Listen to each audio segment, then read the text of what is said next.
प्रिय बंधुओं, संसार में नारी जाति का बहुत महत्व है।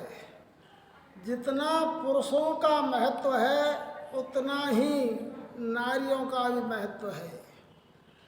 बिना नारी के संसार की कल्पना ही नहीं की जा सकती है, क्योंकि नारी ही नरों को पैदा करती हैं।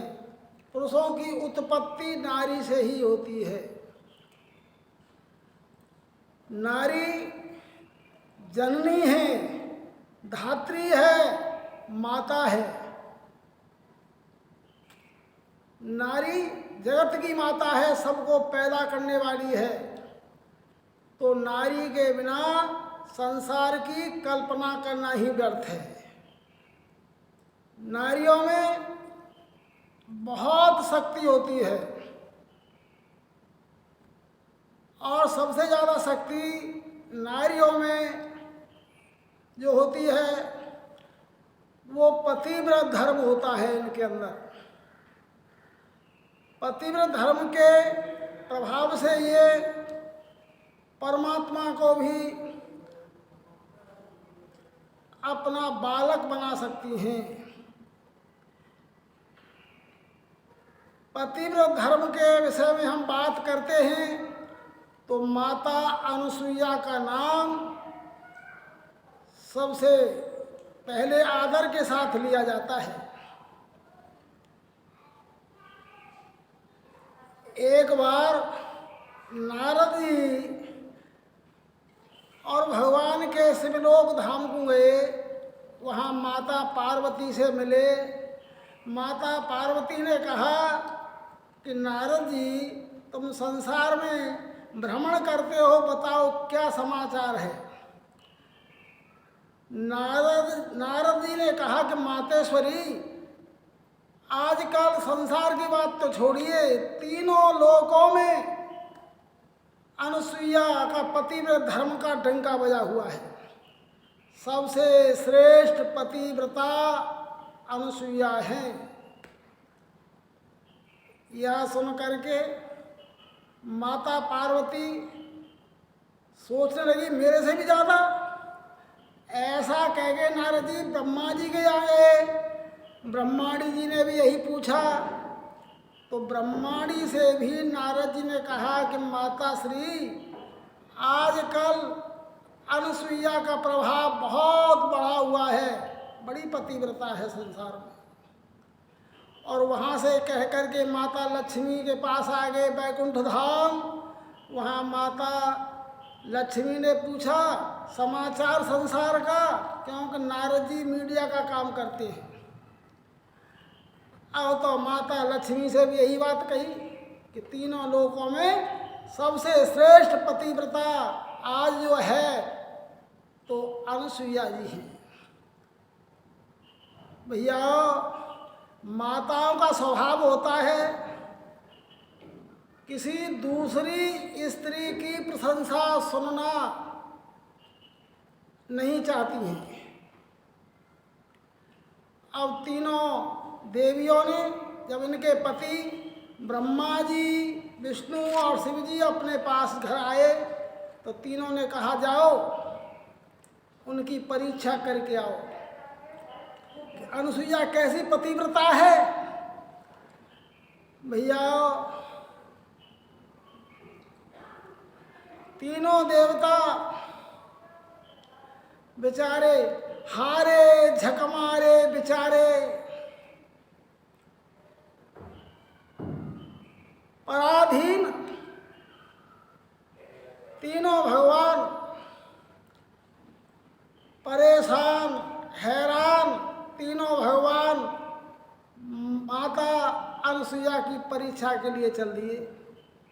देखिए, तीनों भगवान हैं, संसार के कर्ता हैं। ब्रह्मा जी सृष्टि करता है, विष्णु जी पालन करता है और शिव जी संहार करता है। फिर भी पत्नियों के अधीन हैं। भैया, इंसान क्या, भगवान को भी पत्नियों के अधीन रहना पड़ता है। क्या करे, चल दिए तीनों। और एक मोड़ पर आके तीनों मिल गए। तीनों ने पूछा कहाँ जा रहे हो, आपस में बातें हुई। तीनों ने कहा कि हम तो अनुसुईया जी की परीक्षा करने जा रहे हैं, पतिव्रत धर्म की। अब तीनों का एक ही लक्ष्य था, तो बोले चलो हम भी चल रहे हैं वहीं। तीनों प्रयाग में अत्रि मुनि के आश्रम पर आ गए। अनुसुईया माता अत्रि जी की पत्नी है। तो उस समय माता अनुसुईया स्नान करने के लिए बैठी, दरवाजा बंद था और तीनों देवता पहुंच गए। तो शिवजी ने जाकर के आवाज लगा दी, भिक्षाम देही। भैया, माता अनुसुईया स्नान करने बैठी थी।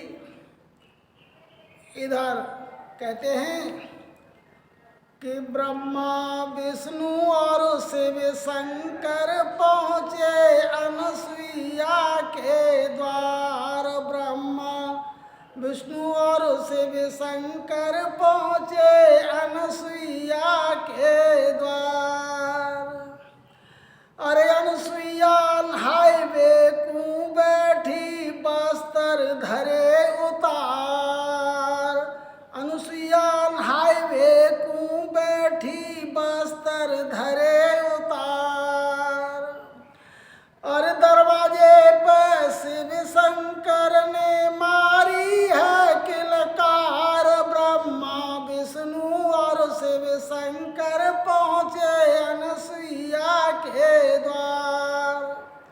भगवान भोलेनाथ ने आवाज लगा दी, अरे जानो काशी हरिद्वार, देव जल्दी भिक्षा डार।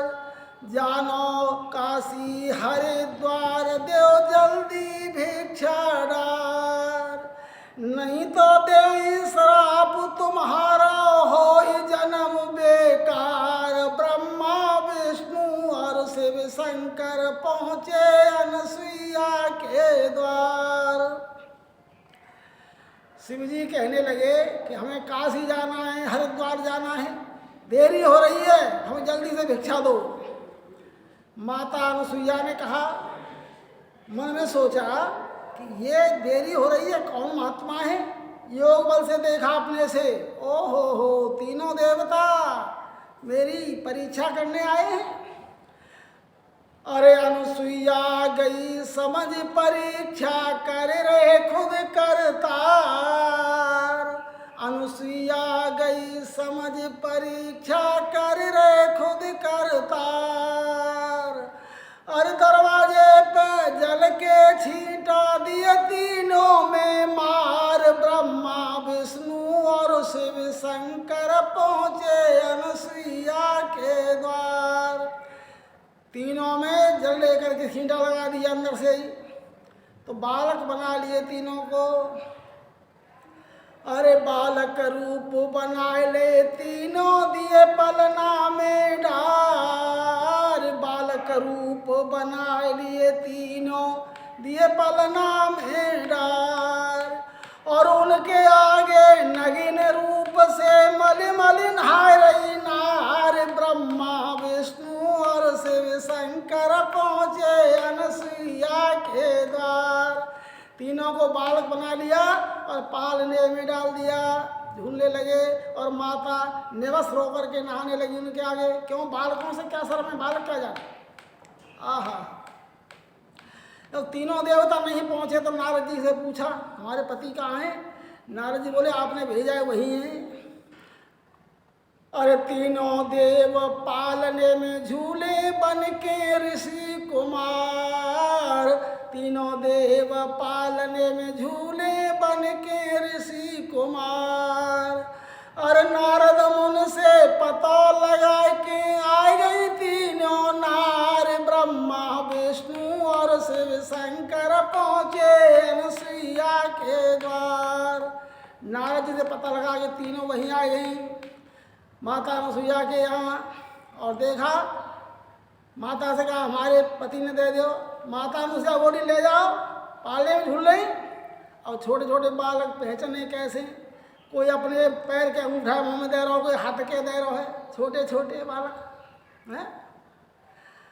अरे बालक रूप पहचाने कैसे होने लगी लाचार, बालक रूप पहचाने कैसे होने लगी लाचार। और अनसुईया को तीनों ही ठाड़ी करन लगी बलिहार, ब्रह्मा विष्णु और शिव शंकर पहुंचे अनसुईया के द्वार। अब बालक कैसे पहचाने, लाचार है गई, हाथ जो खड़ी है गई कि आप धन्य हैं, हमारे पति ने दे दियो। तो माता अनसुईया ने जल लेके छींटा लगाए और तीनों देवता पहले जैसे हो गए और तीनों देवियां ले गई। तो भैया उन्हीं तीनों भगवानों को अनुसुईया के यहाँ पुत्र बन के आना पड़ा। ब्रह्मा जी चंद्रमा बन करके आए, चंद्रमा का जन्म लिया ब्रह्मा जी ने। भगवान विष्णु दत्तात्रेय जी बने, दत्त अत्रेय, दत्त माने देना, मैंने अपने को अत्रि को दिया। और भगवान शिव जी दुर्वासा जी बन करके आए, तीनों ही पुत्र बन करके आए इनके यहाँ। तो पति व्रत का ऐसा वो होता है। इन्हीं माता अनसुईया ने जब भगवान रामचंद्र जी सीता सहित लक्ष्मण सहित वन में थे, वनवास में थे, तो इनके आश्रम पर गए अत्रि जी के पे। तो वहाँ माता अनसुईया ने सीता जी को पतिव्रत धर्म का उपदेश दिया था। अनसुईया के पद गए सीता, मिली सुशील बहोर विनीता। माता के चरण स्पर्श किए सीता जी ने और उनसे मिली भेंट की। तो माता अनसुईया ने सीता जी को पतिव्रत धर्म का उपदेश दिया कि स्त्रियों के लिए एक ही धर्म है, एक ही नियम है, एक ही व्रत है, और वो है पतिव्रत धर्म। कि एक ही धर्म एक व्रत नियमा, काय वचन मन पति पद प्रेमा। स्त्री मन से, वचन से, शरीर से, तीनों से पति के चरणों में इसका अनुराग होना चाहिए, समर्पण होना चाहिए। सबसे बड़ा धर्म है स्त्री के लिए पतिव्रत धर्म। पतिव्रता 4 प्रकार की होती है। तो कहा अपना पति चाहे कैसा भी हो, अपमान नहीं करना चाहिए। वृद्ध रोग बस जड़ धनहीना, अंध बधिर क्रोधी अति दीना। वृद्ध हो, बूढ़ा हो, रोगी हो, जड़ हो, धनहीन हो, अंधा हो, बहरा हो, क्रोधी हो, कैसा भी पति हो, पत्नी के लिए परमेश्वर है। स्त्री के लिए पति ही परमेश्वर है। तो पतिव्रता 4 प्रकार की होती हैं। माता अनसुईया सीता जी को कहती हैं कि उत्तम के असमन माही, आन पुरुष सपने जग नाही। 4 तरह की पतिव्रताएं। पतिव्रता 4 विद्या है, वेद पुराण संत सब कही। 4 तरह की हैं, सभी वेद पुराण संत सब कहते हैं। तो उत्तम के असमन माही, आन पुरुष सपने जग नाही। भैया जो उत्तम तरह की पतिव्रता होती हैं, वो ये समझती हैं कि संसार में जो इतने पुरुष हैं सब मेरे जैसे ही हैं, स्त्री हैं। एक पुरुष है संसार में तो मेरा ही पुरुष है, वो उत्तम श्रेणी की पतिव्रता है। और मध्यम श्रेणी की पतिव्रताएं कौन सी होती हैं कि मध्यम पर पति देखें ऐसे, भ्राता पिता पुत्र निज जैसे। मध्यम श्रेणी की पतिव्रताएं बड़े को पिता के समान, बराबर वाले को भाई के समान और छोटे को पुत्र के समान समझती हैं। और तीसरे नंबर की होती है निकृष्ट। वो क्या है? धर्म विचार समझ कुल रही, सो निकृष्ट त्रियसत यस कही। धर्म विचार करके कुल की लाज सोच करके रह जाए, मन मार के रही, वो निकृष्ट त्रिय है, तीसरे नंबर की।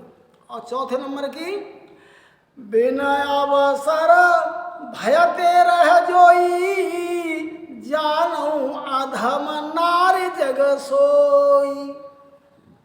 अवसर नहीं मिले या डर की वजह से मन में विचार ले पाप किसी व्यक्ति के प्रति, परंतु समय ना मिल पाए, डर की वजह से, भय की वजह से, या समय ना मिले, ऐसे जो रह जाती हैं वो हैं अधम। और पतिवंचक पर पतिरति करही, रौरव नरक कल्प सत परही। जो अपने पति को छोड़कर दूसरे के साथ समागम करती हैं, शारीरिक संबंध बनाती हैं, वो रौरव नरक में यमराज के यहाँ करोड़ों कल्प तक वास करती हैं। रौरव नरक कल्प सत पर ही 100 करोड़। इसलिए पतियों का ये धर्म, पतियों स्त्रियों का ये धर्म है पतिव्रत धर्म। और जो अपने पति के विमुख रहती है वो क्या होता है? पति प्रतिकूल जन्म जहाँ जाई, विधवा होई पाए तरुणाई। जो अपने पति के अवरुद्ध रहती है, प्रतिकूल रहती है, विपरीत रहती है, वो जो है दूसरे जन्म में जवानी में विधवा होती है। तो ऐसे उपदेश माता अनुसुईया ने सीता जी को दिए। और भैया पतिव्रत धर्म के बल से ही आप जानते हैं सती सावित्री अपने मरे हुए पति सत्यवान को यमराज के यहाँ से वापस ले आई। कितना बड़ा धर्म है! क्या उसने कोई पूजा पाठ किया था? क्या भजन किया था? ना। इसलिए कहते हैं, मैंने देखा लिखा हुआ कि भजन भगवान का करना स्त्रियों के नहीं कुछ काम आता है। तीर्थ व्रत उपवास सब बेकार जाता है। परम पद मिलता है नारी को पति ही की सेवा से, भवसिंध से पार जाती है पति व्रत धर्म खेवा से। इसलिए देवियों पति पूजो प्राणाधारा, और यही है धर्म तुम्हारा। परंतु आजकल हमने देखा गया है, हम देखते हैं हमारी माताएं बहनें गुरु बना लेती हैं। मेरी कई व्यक्तियों से बात हुई है, कई माताओं से बात हुई है, तो कहती हैं जी हमने तो गुरु जी बना लिए, गुरु धारण कर लिए। पति कहता है हमारी पत्नी ने और हमने दोनों ने एक ही गुरु बना लिया है। कभी पत्नी गई मिला, उन्होंने कहा कि मैंने हमारे पति ने एक ही गुरु बना लिया है। तो मैंने कहा कि आप फिर घर में कैसे रहते हो? उसने कहा कि मतलब हम समझे नहीं। मैंने समझना क्या है? आप पत्नी की तरह रहते हो या बहन भाई की तरह रहते हो? बहन भाई कहाँ से आ गए? अरे मैंने कहा एक ही गुरु के शिष्य शिष्या बन गए दोनों पत्नी, तो आप गुरु भाई गुरु बहन नहीं हो गए आप? ओहो, हमें तो ये पता भी नहीं था, हमें बताया नहीं।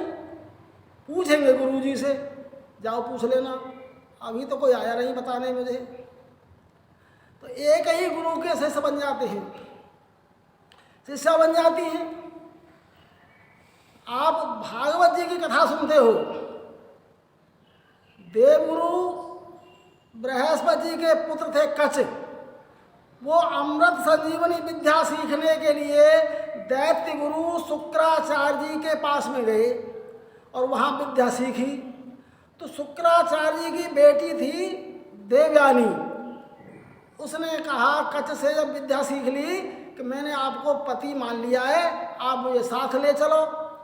तो कच ने कहा आप मेरे गुरु की पुत्री हैं, मेरी बहन लगती हैं, ऐसा मैं काम नहीं करूँगा।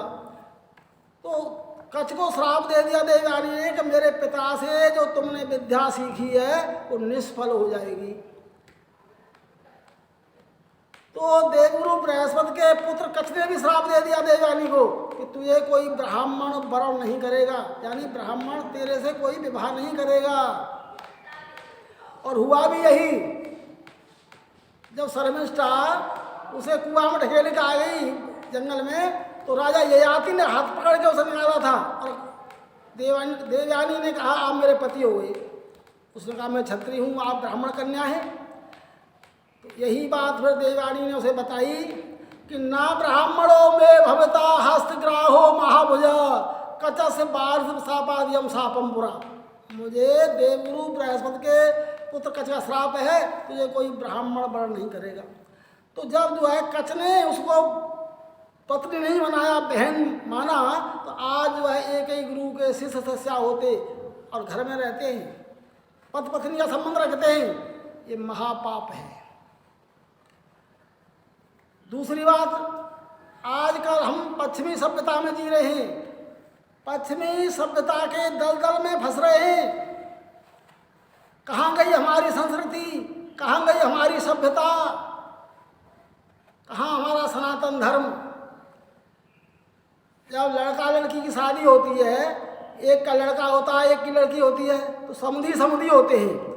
आजकल एक समधी दूसरे समधी से क्या कहती है, भाई साहब, और समधी कहते हैं उसे बहन जी। कहाँ का रिश्ता है भैया ये? आप जरा दिमाग में जोर लगाइए, सोचिए। और हमारे घरों में पहले हमारे आगे की बातें हैं, जब कोई मांगलिक कार्य होता था, शादी विवाह होता था, तो घर में हमारी माता बहनें नाच करती थीं, गीत गाती थीं। तो उस नाच को पिता भाई नहीं देखता था। अगर भूल से पहुंच भी गया तो शर्म के मारे पानी पानी हो जाती थी। आज का बाप, आज का पिता बेटियों को ले जाकर स्टेज पर नचा रहा है। कहाँ का धर्म है ये? पहले किसी धनवान के यहाँ कोई वेश्या आती थी शादी विवाह में नाचने के लिए, उसके साथ भड़ुए होते थे उनके आदमी। तो रंडी कहते थे, गांव में रंडी भड़ुए नाच रहे हैं। तो आज का पिता बेटी के साथ स्टेज पर डांस कर रहा है। अब आप उन्हें क्या कहोगे? मैं तो कुछ कह नहीं सकता हूँ, समझ लीजिए। कहाँ की सभ्यता है ये? कहाँ की संस्कृति है ये? कहाँ का हमारा सनातन धर्म है? हमारे धर्म का ह्रास होता चला जा रहा है। पश्चिमी सभ्यता की लहर में उड़ते चले जा रहे हैं। क्या करें? हमारी जो बहन बेटियां हैं, शादी होके आती है, मान लीजिए घर में दो ही भाई हैं, दो भाइयों की पत्नी है, तो वो क्या है, आपस में बहन लगती हैं दोनों। देवरानी और जेठानी दोनों बहन होती है। दीदी कहो, जीजी कहो, बहन कहो, कुछ भी कहो, परंतु क्या कहती है देवरानी? मैंने देखा है जेठानी को, बड़ी भाभी, छोटी भाभी। अरे देवरानी जेठानी आपस में भाभी भाभी हो गई। सोचिए तुम्हारे पति दोनों भाई भाई हैं, उनका नाता क्या होगा, रिश्ता क्या होगा? वो दोनों जीजा साले हो गए। कहाँ गई हमारी सभ्यता, कहाँ गई संस्कृति, कहाँ गया हमारा सनातन धर्म? दुहाई देते हो सनातन धर्म की। पहना ओढ़ाव, बोल चाल, रीति रिवाज सब कुछ नष्ट होता चला जा रहा है। और भैया आप जानते हैं कि जो है सिर के बाल खोल करके आजकल देखा हमने मंदिरों में आती हैं हमारी बहन बेटियां, माताएं। क्या ये उचित है? भाई सिर के बाल द्रौपदी ने खोले थे, खुले हुए थे उसके। सिर के बाल खोलकर मंदिर में आना, तीर्थों में जाना, शादी विवाह में जाती हैं पार्टियों में, बाल खोल कथाएं करती हैं बाल खोल खोल करके। ये कहाँ का धर्म है, कहाँ की सभ्यता है ये? और भैया आपको सबको बुरा लगेगा, पर एक बात कहूँ, हमारी बहन बेटी आज तक शिक्षा में बहुत आगे हैं और होना भी चाहिए। बहन बेटियों को होना भी चाहिए। हमारी देखो बहन बेटियां राष्ट्रपति तक बन चुकी हैं, चंद्रमा पर पहुंच गई, मंगल पर पहुंच गई, हर क्षेत्र में नाम कर रही हैं। अच्छा है, बहुत अच्छा है, खुशी की बात है, होना चाहिए। परंतु श्रीमद् भागवत जी की कथा 7 दिन तक, रामचरितमानस की कथा 9 दिन तक अनुष्ठान करती हैं व्यास गद्दी पर बैठ करके। भैया कथा करना कोई बुरा नहीं है, अच्छा है, परंतु माता बहनों के अंदर महीने में 4 दिन तक इंद्र की ब्रह्म हत्या निकलती है, उसे मासिक धर्म कहते हैं या रजस्वला कहते हैं। तो उस हालत में स्त्री को एकांत में रहती हैं हमारे यहाँ, ना बर्तन से हाथ लगाती हैं, ना कपड़े से लगाती हैं, ना खाने से लगाती हैं, खाने पीने से सबसे अलग रहती हैं, बिल्कुल छूती नहीं है, वो अपवित्र होती है। क्योंकि यहाँ तक मैंने देखा है, लिखा एक शीघ्र बोध था, बहुत दिन हो गए मैंने देखा था, उसमें लिखा था, पंडित काशीनाथ ने लिखा था कि माता च पिता ज्येष्ठ भ्राता तदैव च त्रयंग नरकम यान्ति दृष्टवा कन्या रजस्वला।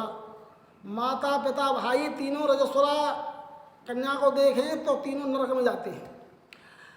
क्यों कि देखिए अशुद्ध अवस्था होती है ये 4 दिन। अगर पापड़ को सिकते हुए देख रहे तो पापड़ लाल होता है, लाल हो जाता है इनकी दृष्टि पड़ते ही। रजस्वला स्त्री की दृष्टि पड़ते ही पापड़ लाल हो जाएगा, इतना वो निकलता है इनके अंदर से।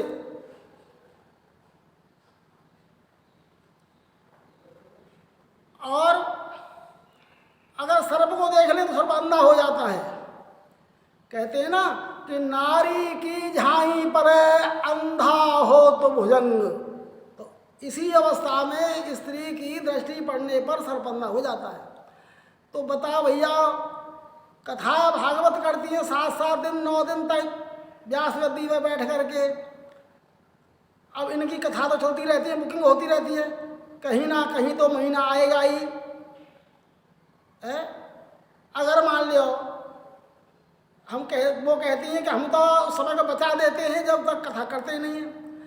तो भैया ये जो है दिना जो होते हैं ना महीना के, ये 4-6-10 दिन आगे पीछे भी हो जाता है।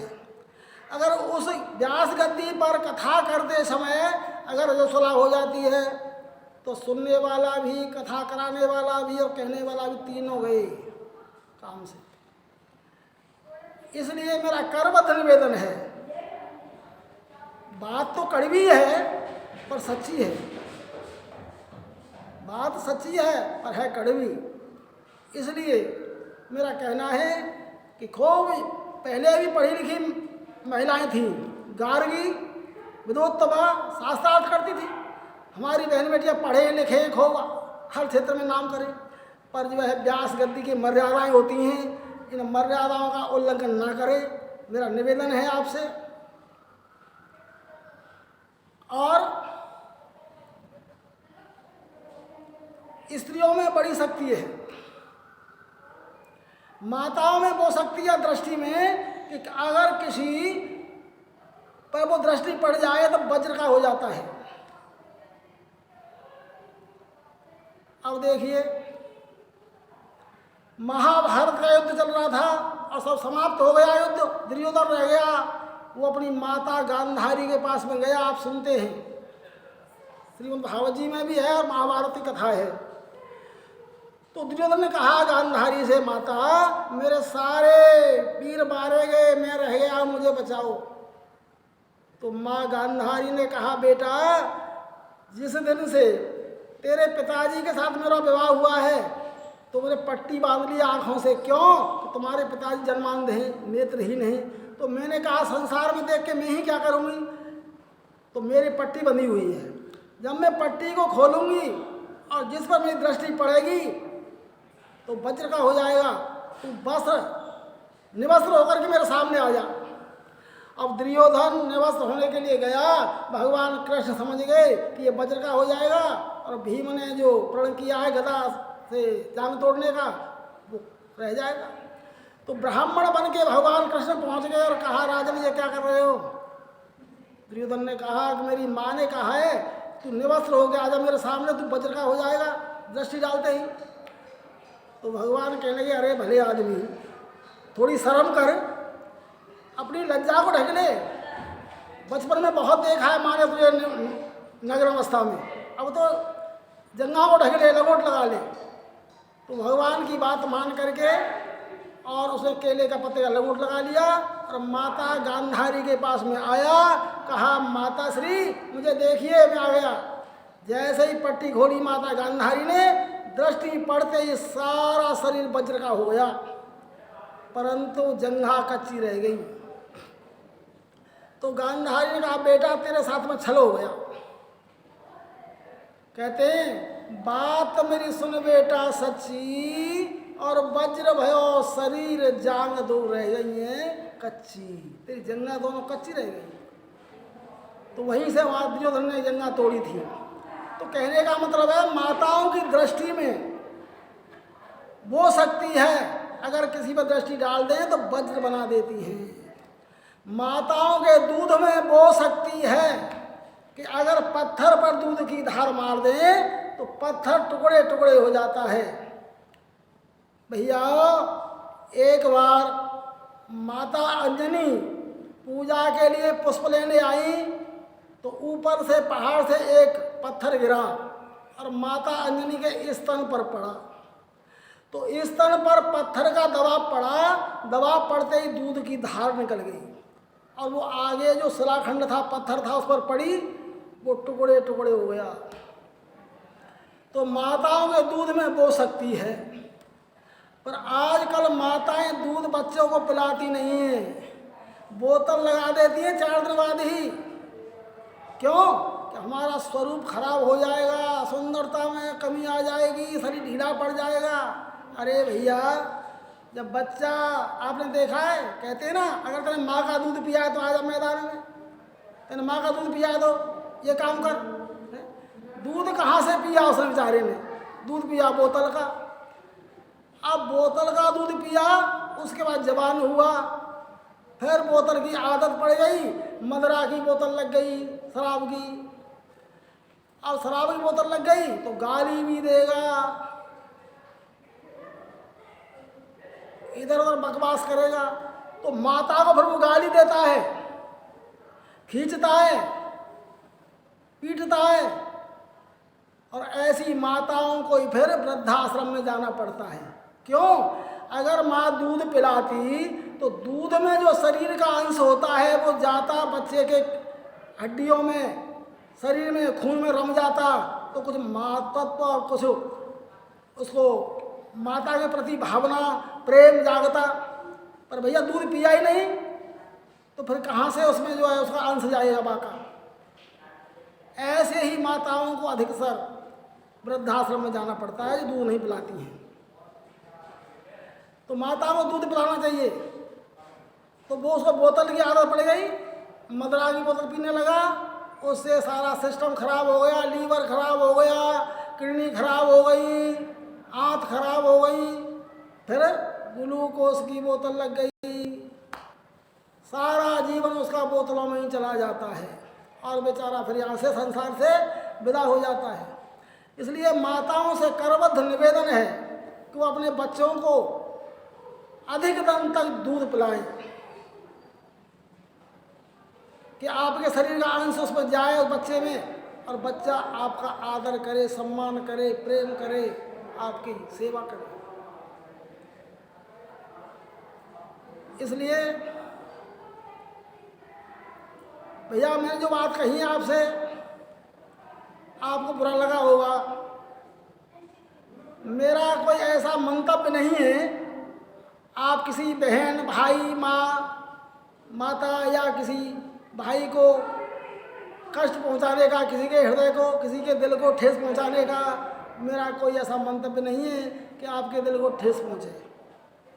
मैं एक हकीकत बात कह रहा था।